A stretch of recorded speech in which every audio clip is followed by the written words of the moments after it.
Good evening, afternoon, morning, whenever you are watching this. As at the time of recording this, it is about 5 o'clock on a Sunday, getting ready to do the Viva and Barnes Law Extravaganza live stream. And I'm doing a follow-up because yesterday, as at the time of shooting this vlog, I put out what I think is among the best, most rabbit hole deep going down that analyses of the Vance Boelter political assassination out of the state of Minnesota. For those of you who don't know, there is a suspected assassin on the loose, Vance Boelter, who killed a Minnesota lawmaker who was a Democrat lawmaker, a member of the FLD, the DLF, the DFL, the Democrat Farmers League of Minnesota. She was the sole Democrat to vote with Republicans on a budget bill that would cut funding to illegal aliens. The man also shot another lawmaker, did not kill this lawmaker or their spouse, and people are speculating as to who this man was, what his motivations were. And I've got my theory, which I believe is substantiated by the evidence, which we're going to go over again in this video, but not in as thorough detail as yesterday's analysis. Vance Boelter, a man who was appointed to the board of some governance board that dealt with, let's just say, not right-wing issues. And I wanted to bring this up because people are pontificating. Was this a Trump supporter, a MAGA supporter? Was this a Republican? Was this a lefty lunatic? And one of the key elements, a key fact that I highlighted in my previous analysis is that this man was an appointee by Tim Walz and the prior governor of Minnesota to what they call the Governor's Workforce Development Board. Now, in this tweet, I analyze and explain about the Minnesota Governor's Workforce Development Board, to which Tim Walz reappointed Vance Boelter. The media is describing the board as, quote, bipartisan. I had to go see what this board is all about, and it's very interesting. The board has a racial equity in education, training, and employment committee section. It also has a disability equity section. It had 41 appointees, seems to have more now. I'm not showing that because Lord knows whether or not any other members of this board were on the assassin who's still on the wrong hit list, but they do not appear to be selected impersonally en masse. Senator John Hoffman, the other lawmaker that this suspected assassin shot, who survived, is on the board or was on the board at the time and still seems to be on the board right now. And you go to the screen grabs, which you can get when you go to the website to see what this board, this Governance Workforce Development Board, to which the suspected assassin was appointed by Tim Walz. And here you see racial equity in education, training, and employment committee. An overview. The committee will advise and provide recommendations to the governor to support his agenda or priorities to address equitable opportunities for racial and ethnic communities facing the greatest barriers to employment. Would a far-right MAGA supporter have been appointed by Tim Walz in the first place?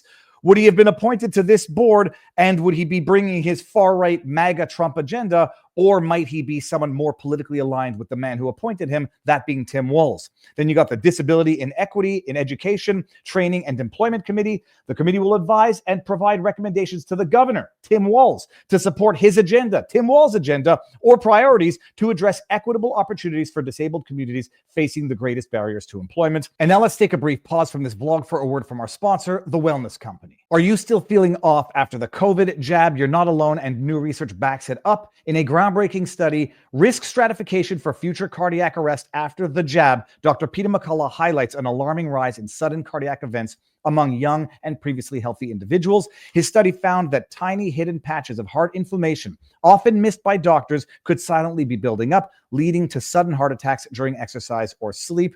That's why the Wellness Company created this 3-in-1 Ultimate Spike Detox, crafted with 100% natural ingredients, specifically designed to help your body clear harmful spike proteins, reduce inflammation, and support heart health. Don't wait until symptoms strike. Experience the only formula approved and used by Dr. Peter McCullough, a top freedom-fighting doctor who risked it all. Head over to twc.health/Viva and use promo code Viva for a beautiful discount and free shipping. Once again, that is twc.health/Viva, code Viva for the discount and free shipping. Thank you, The Wellness Company, for sponsoring this video. And now back to the vlog.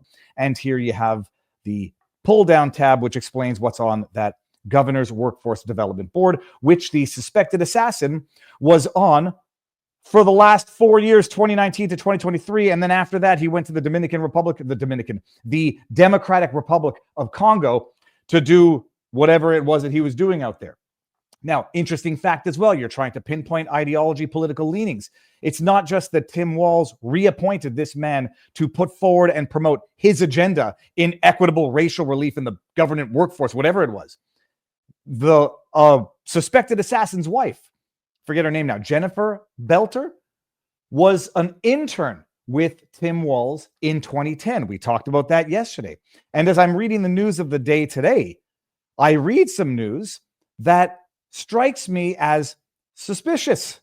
Something that I had to question because, with no shade on the Times of India or the Daily Beast, I don't trust those news outlets, not any more than I trust the one that we're going to read the article from, but you read and you don't trust, but you verify.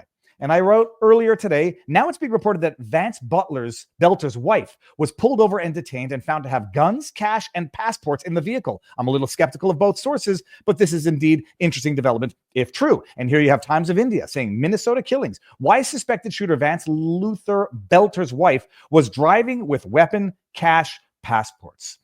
The two separate Minnesota shootings in which 2 politicians were killed and 2 were injured in what seemed like a targeted act allegedly by Vance Boelter took a surprising fresh turn after his wife was found driving with cash, ammunition, and passports in a car. Jenny Boelter, the wife of Luther Boelter, was detained for questioning from a traffic stop not very far from where the targeted attacks took place. Police have not yet arrested Boelter. His wife was only detained for a few hours and not arrested. And then we have from the Daily Beast, Dem assassin's wife stopped with guns, cash, passports. Okay.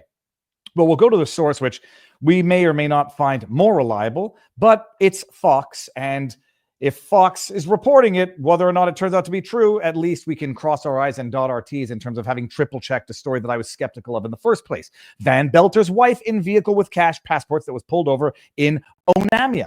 The brief. Vance Boelter's wife was in a vehicle with other relatives that was pulled over in an Onima on Saturday. Boelter is suspected of the fatal shootings. The manhunt for Boelter continues. Vance Boelter's wife in vehicle involved in traffic stop. What we know. Authorities told Fox 9 Jennifer Linney Boelter was in a vehicle with, quote, several other relatives. The news apparently also is that his wife, who might be an ex-wife, it's unclear what's going on because this man, the suspected assassin, was also sharing an apartment or some other abode with 2 other men, one of whom was reading an alleged text that Boelter sent him saying, I'm sorry for what I'm about to do and yada, yada. She apparently was the CEO of the security company that the family has ties to, which might explain how he got a uniform and a vehicle with lights, but set that aside. They were questioned in a traffic stop. In my office assisted law enforcement from Hennepin County on a stop near a convenience store in the city of Onamia. Our role on this stop was perimeter. We did not search or question any of the occupants. I was told by my staff, who responded, that the shooting suspect's wife was in the car along with several other relatives. The Mills Lac, that's 1,000 lakes in French, County Sheriff's Office was not directly involved. Fox 9 has been told that during the stop, where the suspect's wife was and relatives were questioned, they were found with passports and cash. Boelter's wife is not in custody, officials told Fox News. And then we have the timeline of the case. We've got some very interesting developments in this. There was also the video that has now gone viral of the roommate of Vance Boelter, who was wearing a Papa John's shirt, reading from his phone a text that, from what I understand, he didn't show journalists, suggesting that Vance had texted him in the early hours of the morning of the killing saying, I'm so sorry for what I've done. You guys knew nothing, and I'm sorry that this had to happen. Also, that same roommate suggesting or stating that Vance was a Trump supporter and voted for Trump. Take that for what it's worth. We have documents versus his roommate's affirmation, but that's where things stand right now. But it is going to be gaslighting through and through. And here's one element of gaslighting is Rep. Eric Swallowell, Spybanger McGee Swallowell. He writes, he is one of you. Get a life. In response to Mike Lee, who says, this is what happened when Marxists don't get their way. Now, I want to bring back the original tweet because, as you'll see here, that wasn't the first version of the tweet that came from Spybanger McGee Swallow. That's his nickname now, and I'm sticking to it. Spybanger McGee put out a tweet, and I said, screenshot this tweet, don't forget it, and bookmark it. Screenshot this tweet, bookmark this tweet, remember this tweet. Chinese spy banger Rep Swallow is a filthy, rotten liar and wrong about everything. This tweet will age accordingly. And in the original iteration of the tweet, he said, he was one of you. Get a life. He's just missing the AOC clappy emojis. Get a life. I'm predicting that tweet is going to age badly. From the evidence that we're seeing right now, who knows? Definitively just a raging psychopath. But the question is going to be, what were the leanings? What were the motivations? And I've got my theory. We played the video of the deceased who was giving a tearful explanation for why, as the lone Democrat in the DFL, she voted with the Republicans, which basically came to a budget that cut funding for illegal aliens. Relevant as well to note, talking about the Democratic Republic of Congo, you're dealing with a Vance man who's in international aid and assistance. There have been some importations of illegal aliens or undocumented citizens, depending on who you ask. And it sounds like this man is an activist in that domain and that it might have been a relevant factor. Now you have his wife getting pulled over with guns, ammunition, or I shouldn't say guns, ammunition, cash, and passports, or as some people jokingly say, just a fun weekend on the town. That's where we're at. But I want to highlight one last thing, because when the Bang Bang Fang Fang Swalwells come out and say, he is one of you, he had to edit that tweet because it was very important. And I say, never let the facts get in the way of a good lie.